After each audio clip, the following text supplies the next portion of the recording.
നമസ്കാരം. ഇന്ന് മിക്കവാറും എല്ലാവരുടെയും ഫേവറേറ്റ് ആയിട്ടുള്ള ഒരു ഉണ്ണിയപ്പത്തിൻ്റെ റെസിപ്പിയാണ് കേട്ടോ.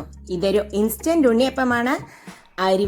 അരിപ്പൊടി വേണ്ട, അരി അരയ്ക്കേണ്ട, പൊടിക്കേണ്ട, ഗോതമ്പ് മാവ് വേണ്ട, ഒന്നും വേണ്ട.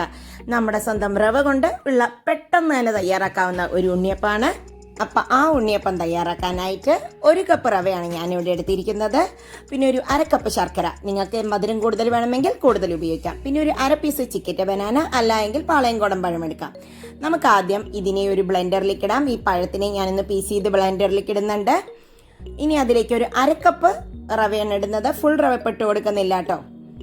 ഇനി അതിലേക്ക് 1/2 കപ്പ് ആ എടുത്തു വെച്ചിട്ടുള്ള ശർക്കരയെ ഞാൻ ചീകിയതാണ്, അതും കൂടി ഇട്ട് കൊടുത്ത് 1 നുള്ളു ഉപ്പും കൂടി ഇട്ട് കൊടുത്ത് വെള്ളമൊന്നും ചേർക്കുന്നില്ല. ഞാൻ ഈ ഇതിനെ ഒന്ന് നമുക്ക് ബ്ലെൻഡ് ചെയ്തെടുക്കാം. ഞാനിപ്പോൾ നന്നായി ബ്ലെൻഡ് ചെയ്തിട്ടുണ്ട്. അതിലേക്ക് ബാക്കിയുള്ള ആ റവയും കൂടി ഇട്ട് കൊടുത്തിട്ടുണ്ട്.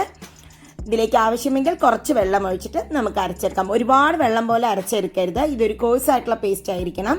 പിന്നെ കുറച്ച് തരി ഉണ്ടെങ്കിലും കുഴപ്പമില്ല. റവയുടെ കുറച്ച് തരിതരിപ്പ് ഉണ്ടെങ്കിലും പ്രോബ്ലം ഇല്ല. അതിലേക്ക് നമുക്ക് 1 ടീസ്പൂണോളം ഞാൻ പഞ്ചസാരയും ഏലക്കായും ചുക്കും കൂടി പൊടിച്ചതും പിന്നെ 1 ടീസ്പൂണോളം എള്ളുമാണ് ഇട്ട് കൊടുക്കുന്നത്. ഒരു 1/2 ടീസ്പൂൺ നല്ല ജീരകവും കൂടി ഇട്ട് കൊടുക്കാം.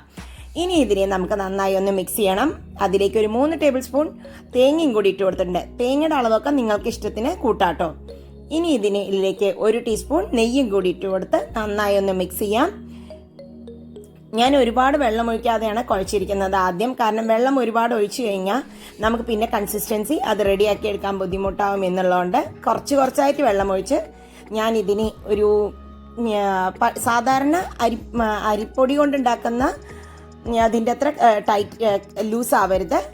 ഇത് കുറച്ചൊരു കട്ടിയുള്ള മാവായിട്ടാണ് നമുക്ക് ഉണ്ടാക്കേണ്ടത് കേട്ടോ.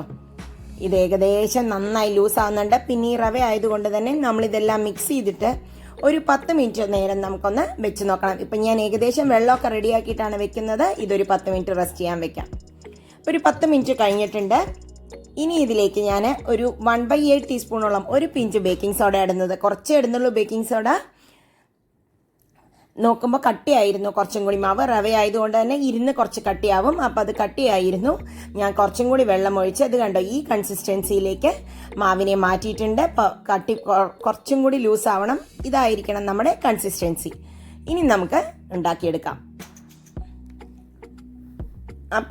അപ്പം ഉണ്ടാക്കാനായിട്ട് ഞാൻ അപ്പത്തിൻ്റെ കാര വെച്ചിട്ടുണ്ട്. അതിലേക്ക് കുറച്ച് ഓയിലും നെയ്യും ഞാൻ മിക്സ് ചെയ്തിട്ടാണ് ഉണ്ടാക്കുന്നത്. നിങ്ങൾക്ക് വേണമെങ്കിൽ വെറും നെയ്യിലും ഉണ്ടാക്കിയെടുക്കാം. എനിക്ക് ഇത് മിക്സ് ചെയ്യുന്നതിൻ്റെ ഫ്ലേവറാണ് ഇഷ്ടം, അതുകൊണ്ടാണ് അത് മിക്സ് ചെയ്ത് ഉണ്ടാക്കുന്നത് കേട്ടോ. അപ്പം നന്നായി ഒന്ന് ചൂടാവുന്നുണ്ട്. ഇത് ഇപ്പം തന്നെ നല്ല മണമാണ്. അത് രണ്ടും കൂടി മിക്സായി വരും പോലെ അതിലേക്ക് കുറച്ചായി നമുക്ക് ഇട്ട് കൊടുക്കാം. ഇത് വളരെ പെട്ടെന്ന് നിങ്ങൾക്ക് തയ്യാറാക്കാം. ഒരു ഗസ്റ്റൊക്കെ വരുന്നുണ്ടെന്ന് പറഞ്ഞാൽ പഴവും റവയൊക്കെ ഉണ്ടെങ്കിൽ പെട്ടെന്ന് തന്നെ തയ്യാറാക്കിയെടുക്കാം. ഒരുപാട് പഴമിടേണ്ട ആവശ്യവുമില്ല കേട്ടോ. ഇതാ ഇതിനെ ഒന്ന് ആയിട്ടുണ്ട്. നമുക്കിതിനെ ഒന്ന് മറിച്ചിടാം. വളരെ ഈസി ആയിട്ട് ഒരു ബുദ്ധിമുട്ടും ഇല്ലാതെ തന്നെ ഇത് മറിച്ചിടാൻ പറ്റുന്നുണ്ട് കേട്ടോ. ഇതെൻ്റെ ഒരു ഫ്രണ്ട് റെക്കമെൻഡ് ചെയ്തിട്ടുള്ള റെസിപ്പി ആയിരുന്നു. സൂപ്പറായി വരികയും ചെയ്തു കേട്ടോ. അപ്പം ഇത് കണ്ടോ നന്നായി മറിച്ചിട്ട് നന്നായി വരുന്നുണ്ട്. നല്ല ടേസ്റ്റും ഉണ്ട്. ഇതിന് ഞാൻ ഗോതമ്പ് മാവ് കൊണ്ടും ഇതിന് മുമ്പൊരു റെസിപ്പിയും ഉണ്ണിയപ്പത്തിൻ്റെ റെസിപ്പി ഇട്ടിട്ടുണ്ട്. വേണമെങ്കിൽ നിങ്ങൾക്ക് അതും കണ്ടു നോക്കാം. അരിപ്പൊടി ഇഷ്ടമില്ലാത്തവർക്ക് അതും ഒരു ഇൻസ്റ്റൻറ്റ് ഉണ്ണിയപ്പം തന്നെയാണ് കേട്ടോ. അപ്പം നന്നായി അത് ആയിട്ടുണ്ട്. കണ്ടോ നല്ല ഗോൾഡൻ കളറിൽ നല്ല വണ്ണം വന്നിട്ടുണ്ട് നമ്മുടെ അപ്പം. ഇനി ഇത് 2 സൈഡും ആയിട്ടുണ്ട്. കണ്ടോ 2 സൈഡും ഗോൾഡൻ കളറിൽ സൂപ്പറായി റെഡി ആയിട്ടുണ്ട്. നമുക്കത് വാങ്ങിയെടുക്കാം. ഇതുപോലെ തന്നെ മറ്റുള്ളതും നമുക്ക് ഉണ്ടാക്കിയെടുക്കാം. നല്ല ഈസി ആയിട്ടുള്ള റെസിപ്പിയാണ്. അപ്പോൾ നിങ്ങൾക്ക് എല്ലാവർക്കും എൻ്റെ റെസിപ്പീസ് ഇഷ്ടപ്പെടുന്നുണ്ട് എന്ന് തന്നെയാണ് എൻ്റെ വിശ്വാസം. അറിയിക്കാൻ മറക്കരുത് കേട്ടോ. അപ്പോൾ ഇതാ നമുക്കിതിനെ ഒരു പ്ലേറ്റിലേക്ക് ഞാൻ മാറ്റിയിട്ടുണ്ട്. അപ്പമൊക്കെ ഉണ്ടാക്കി കഴിഞ്ഞിട്ട് കണ്ടോ അധികം ഓയിലൊന്നും കുടിച്ചിട്ടില്ല. എന്നാൽ നെയ്യിൻ്റെ മണമൊക്കെ ഉണ്ടേനും. ഇനി ഇതൊന്ന് പൊട്ടിച്ച് നോക്കാം നമുക്ക്. കണ്ടോ സൂപ്പർ ടെക്സ്ചറായിട്ട് പെർഫെക്റ്റ് ആയിട്ട് അരി കൊണ്ടുണ്ടാക്കുന്ന പോലെ തന്നെ ഉണ്ട്. ഇത് പുറത്തൊരു ക്രിസ്പിനെസ്സും ഉള്ളിൽ നല്ല സോഫ്റ്റ് ആയിട്ടുള്ള ഉണ്ണിയപ്പമാണ് കേട്ടോ. ഇന്നത്തെ റെസിപ്പി ഇഷ്ടപ്പെട്ടാൽ ലൈക്ക് ചെയ്യാനും കമൻറ്റ് ചെയ്യാനും ഇഷ്ടപ്പെട്ടാൽ ഷെയർ ചെയ്യാനും മറക്കരുത് കേട്ടോ. പിന്നെ ആദ്യമായി എൻ്റെ വീഡിയോ കാണുന്ന ഒരാളാണ് എങ്കിൽ ആ സബ്സ്ക്രൈബ് ബട്ടൺ ഒന്ന് പ്രസ് ചെയ്യാൻ മറക്കരുത്. ഇപ്പോൾ കണ്ടുകൊണ്ടിരിക്കുന്ന ആൾക്കാരും സബ്സ്ക്രൈബ് ചെയ്തിട്ടില്ലെങ്കിൽ ഒന്ന് സബ്സ്ക്രൈബ് ചെയ്യണേ. അപ്പം നമുക്ക് വീണ്ടും അടുത്ത വീഡിയോയിൽ കാണാം. ബൈ.